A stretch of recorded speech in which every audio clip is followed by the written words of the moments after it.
অভিষেক বন্দ্যোপাধ্যায়ের বিরুদ্ধে ওঠা প্রায় ৩০০ কোটি টাকার মাটি চুরির অভিযোগের প্রেক্ষিতে এলাকা পরিদর্শন করলেন বিষ্ণুপুর ২ ব্লকের বিএলএলআরও।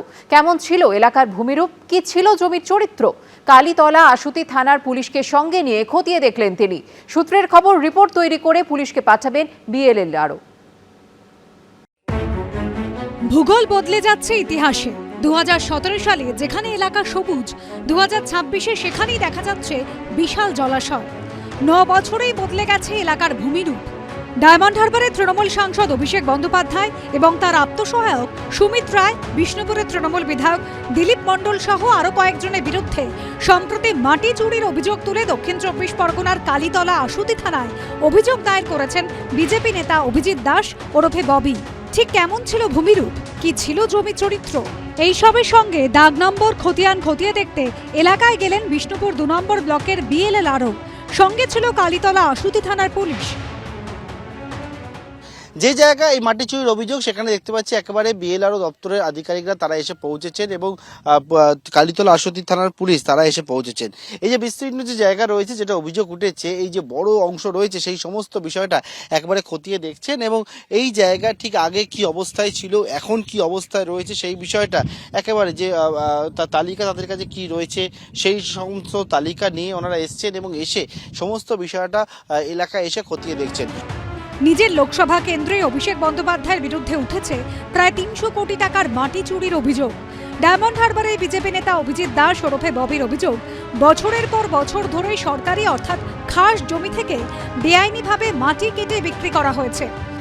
অভিষেক ব্যানার্জি আমাদের এখানকার সয়েল নয়, ফলে এখানকার মানুষ মরে যাক, ভূমিকম্পে, বন্যায়, ওর কিচ্ছু আসে যেত না। এই ১৬৩ বিঘা জমি পুরো ১০০ ফিট ১২০ ফিট ডিপ করে, মানে আপনার তাকালে ভয় লাগবে।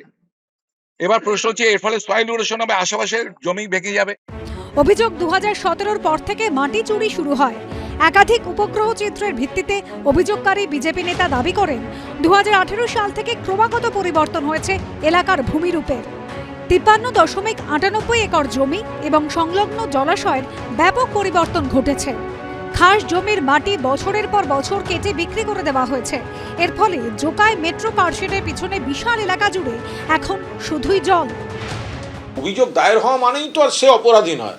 অভিষেক বন্দ্যোপাধ্যায় বা তৃণমূলের বিভিন্ন নেতাদের টার্গেট করে যেসব অভিযোগগুলো হচ্ছে, এটা তো একদম অধিকাংশ হ্যারাস করার জন্য। দেখুন, আমি মেরিট নিয়ে কোনো মামলার কথা বলবো না, সেটা সত্যি না মিথ্যা এসব নিয়ে আমি কোনো কথা বলতে যাব না, কিন্তু আমি এটা অবশ্যই বলবো, টাইমিংটা নিয়ে একটা প্রশ্ন, যে এই সময় যদি ঝাঁকে ঝাঁকে মামলা হয় তাহলে তার রাজনৈতিক উদ্দেশ্য প্রণোদিত বিষয় থাকবে।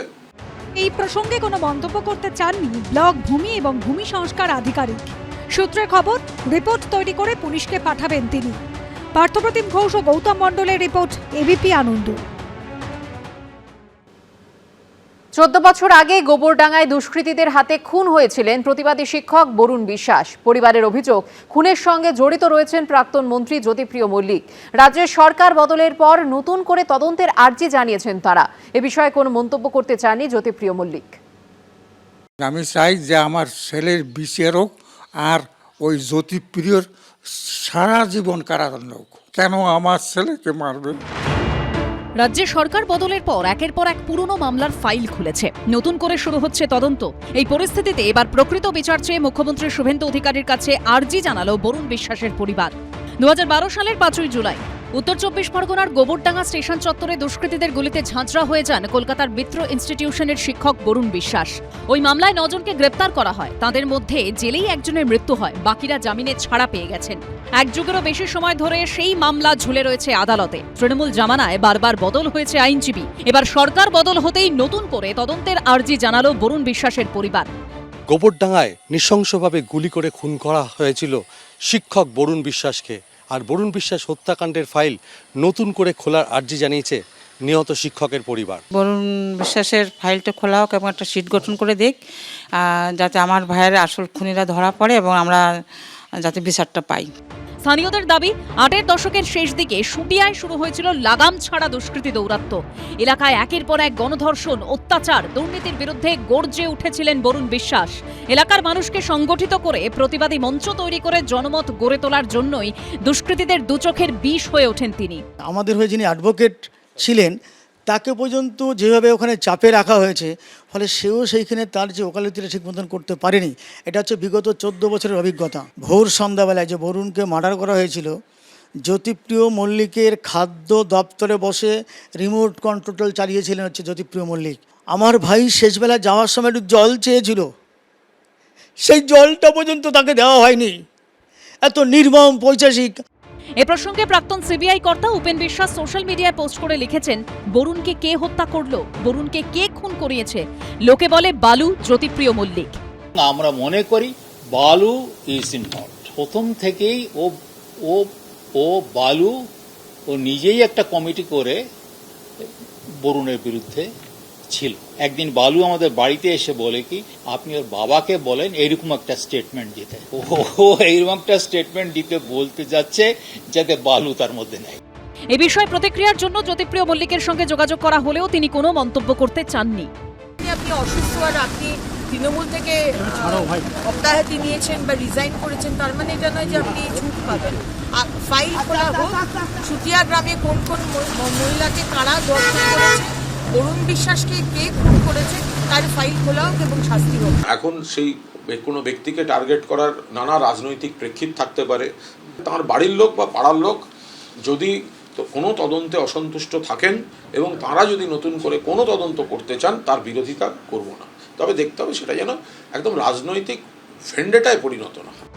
নতুন করে তদন্তের আবেদন জানিয়ে পুলিশ ও মুখ্যমন্ত্রীর কাছে চিঠি দিয়েছে বরুণ বিশ্বাসের পরিবার।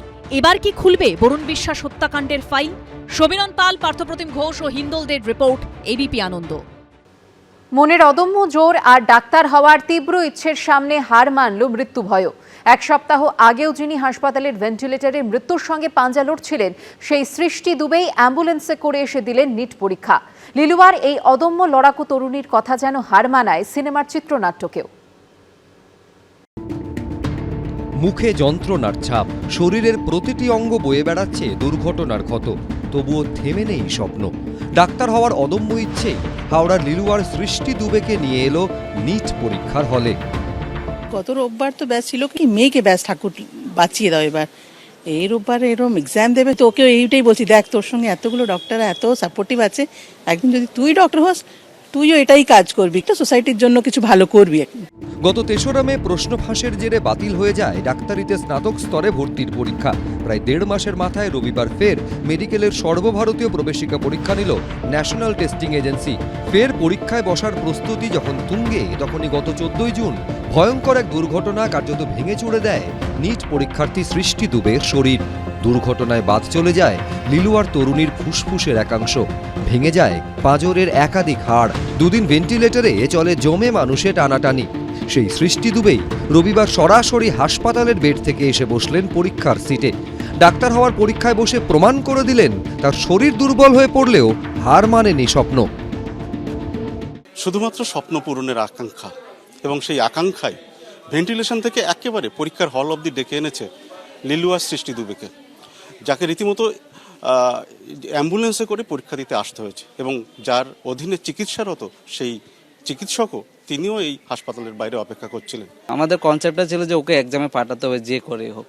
তো ফাইনালি ওরও অনেকটা চেষ্টা ছিল, ওর মনে যে 100-100 ছিল। মাল্টিপল ফ্র্যাকচার হয়েছে, রিপসে ম্যাক্সিমাম 12টার উপরে ওর হয়েছে, স্ট্যান্ড বসানো হয়েছে।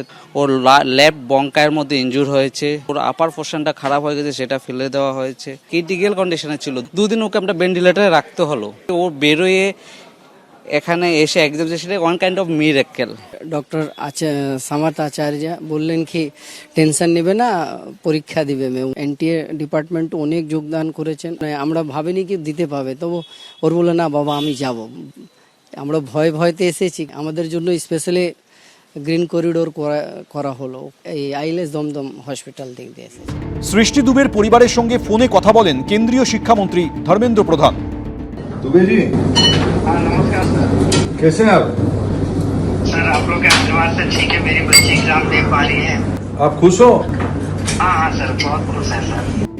এ যেন শুধুই একটা পরীক্ষায় বসার গল্প নয়, এ এক হার না মানার গল্প, সাহসের গল্প, বিশ্বাসের গল্প। ফের প্রমাণিত হলো সৃষ্টি থেমে থাকে না, সৃষ্টিরা থেমে থাকেন না। সত্যজিৎ বৈদ্য, এবিপি আনন্দ, কলকাতা। যে অ্যাকাউন্ট নিয়ে অভিযোগ জানিয়েছে তৃণমূলের সেই অ্যাকাউন্ট থেকে ভোটের জন্য 27 লক্ষ টাকা খরচ করেছেন ঋতব্রত বন্দ্যোপাধ্যায়, 25 লক্ষ টাকা খরচ করেছেন সন্দীপন সাহা। সাংবাদিক বৈঠকে রবিবার নথি দেখিয়ে দাবি করলেন কুণাল ঘোষ। মন্তব্য করতে রাজি নন বিরোধী দলনেতা। তালা পড়েছে তৃণমূলের তহবিলে, আর তা নিয়ে ক্রমশ বাড়ছে কোন্দল। তৃণমূলের অ্যাকাউন্ট থেকে ভোটের জন্য 27 লক্ষ টাকা খরচ করেছেন ঋতব্রত বন্দ্যোপাধ্যায়, 25 লক্ষ টাকা খরচ করেছেন সন্দীপন সাহা। কালীঘাট তৃণমূলের তরফে সাংবাদিক বৈঠকে রবিবার নথি দেখিয়ে দাবি করলেন কুণাল ঘোষ। তার মূল খরচা হয়েছে 26,86,036 টাকা। এইচডিএফসি ব্যাংক থেকে আরটিজিএস হয়েছে 25 লক্ষ টাকা। খাতে দেখানো হয়েছে পার্টি ডোনেশন। বিতর্কের সূত্রপাত প্রাক্তন মন্ত্রী অরূপ বিশ্বাসের এই চিঠিকে কেন্দ্র করে। এইচডিএফসি ব্যাংকের সেন্ট্রাল প্লাজা শাখার ম্যানেজারকে তিনি চিঠিটি লেখেন, যেটি ব্যাংক রিসিভ করেছে গত 16 তারিখ। কোষাধ্যক্ষ পরিচয় দিয়ে চিঠিতে তৃণমূল কংগ্রেসের অ্যাকাউন্ট ফ্রিজ করার জন্য আবেদন জানিয়ে অরূপ বিশ্বাস লেখেন, বর্তমানে বিদ্রোহীদের গোষ্ঠী নিজেদের এআইটিসির বৈধ প্রতিনিধি এবং পদাধিকারী বলে দাবি করছে। সংগঠনের তহবিল সুরক্ষিত রাখতে এবং অনুমোদনহীন ব্যক্তিদের লেনদেন আটকাতে স্থিতাবস্থা বজায় রাখতে অনুরোধ করছি, যাতে এই বিবাদের নিষ্পত্তি না হওয়া অবধি এবং উপযুক্ত কর্তৃপক্ষ নির্দেশ না দেওয়া অবধি আপনার ব্যাংকের শাখায় থাকা অ্যাকাউন্ট থেকে টাকা তোলা না যায় এবং অপারেশনাল ম্যান্ডেটের ক্ষেত্রে কোনো রদবদল না করা হয়। এমনকি দলের অফিসে তার সই করে রাখা চেকগুলির অপব্যবহার হতে পারে বলেও চিঠিতে আশঙ্কা প্রকাশ করেন অরূপ বিশ্বাস।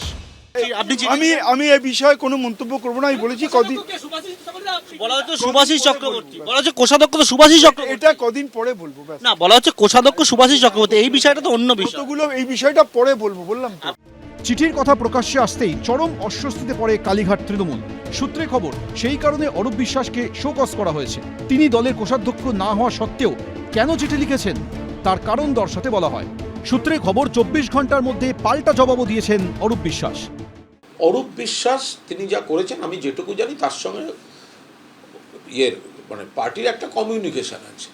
এবার তার বেশি আমরা এখন কোনো মন্তব্য করছি না। বলেছি তার সঙ্গে একটা কমিউনিকেশন হয়েছে, আমি তার বেশি একটি শব্দও বলছি না। এটা পার্টির একদম ইন্টারনাল ম্যাটার। অরূপ বিশ্বাসের চিঠির পরই দলের অ্যাকাউন্টে বেআইনি আর্থিক লেনদেনের অভিযোগ আনেন ঋতব্রত তৃণমূলের কয়েকজন বিধায়ক। বিধাননগর পুলিশ কমিশনারেটে অভিযোগ করার পাশাপাশি 3টি অ্যাকাউন্ট ফ্রিজ করার আবেদন জানানো হয়। অ্যাকাউন্টে যে টাকা, এটা যে কাটমানির টাকা নয়, এটা যে ডাকাতির টাকা নয়, এক্সটর্শনের টাকা নয়, নানান ধরনের দুর্নীতির টাকা নয়, এটা প্রমাণ করা আমাদের পক্ষে সম্ভব নয়। এবং এই যে টাকা, ধরুন এই যে চার্টার্ড ফ্লাইট, তাহলে এই টাকা থেকেই খরচ হচ্ছে। তো স্বাভাবিকভাবে আমরা আমাদের বিধায়করা তারা বিধাননগরে সেখানে আমরা অভিযোগ দায়ের করেছি যে অবিলম্বে এই যে এগুলো তদন্ত করা হোক, তদন্ত করে দেখা হোক যে কোথা থেকে টাকাগুলো এসেছে, টাকাগুলো কোথা থেকে ঢুকেছে। সেই ঘটনার প্রেক্ষিতেই এবার পাল্টা ঋতব্রত বন্দ্যোপাধ্যায় এবং সন্দীপন সাহাকে নিশানা করল কালীঘাট তৃণমূল।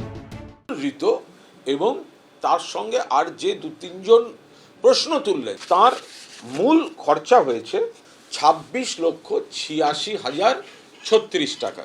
গ্র্যান্ড টোটাল এটা তিনি তার সই করাও আছে।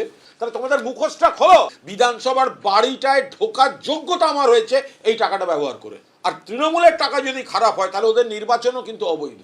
কুণাল ঘোষের অভিযোগ নিয়ে ঋতব্রত বন্দ্যোপাধ্যায়ের সঙ্গে ফোনে যোগাযোগ করা হলে তিনি কোনো মন্তব্য করতে চাননি। কুণাল ঘোষ আজকে যে কথা বলছে, কুণাল ঘোষকে আমি প্রশ্ন করছি, আপনারা প্রার্থী কেন করেছিলেন?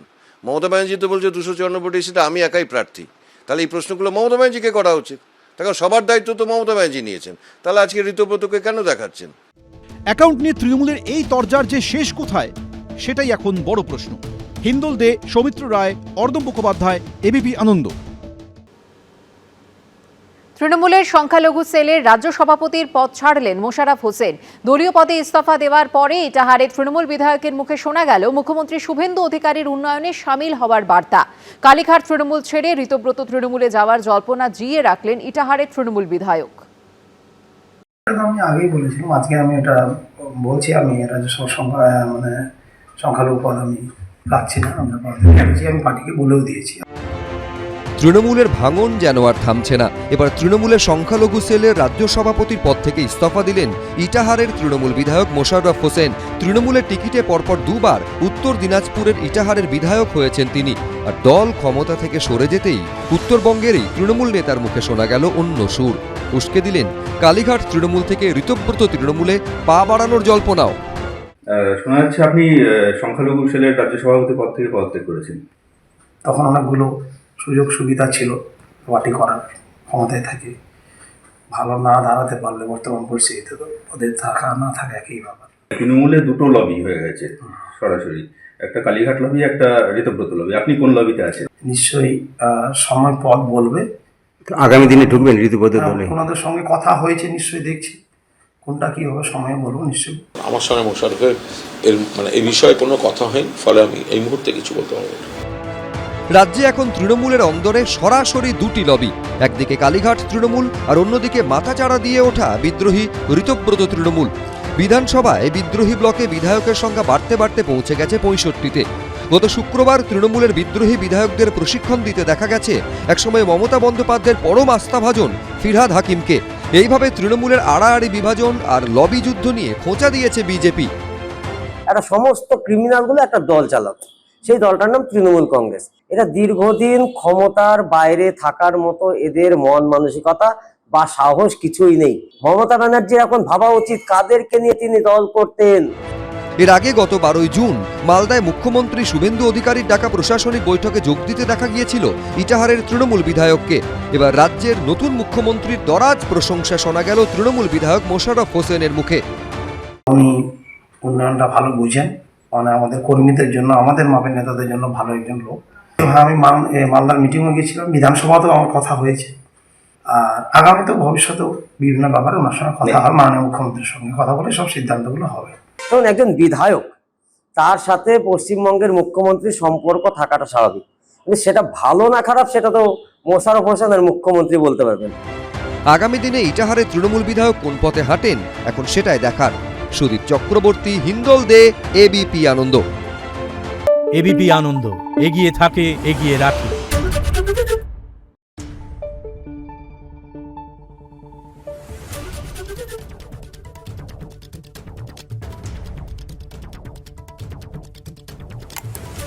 Thank you.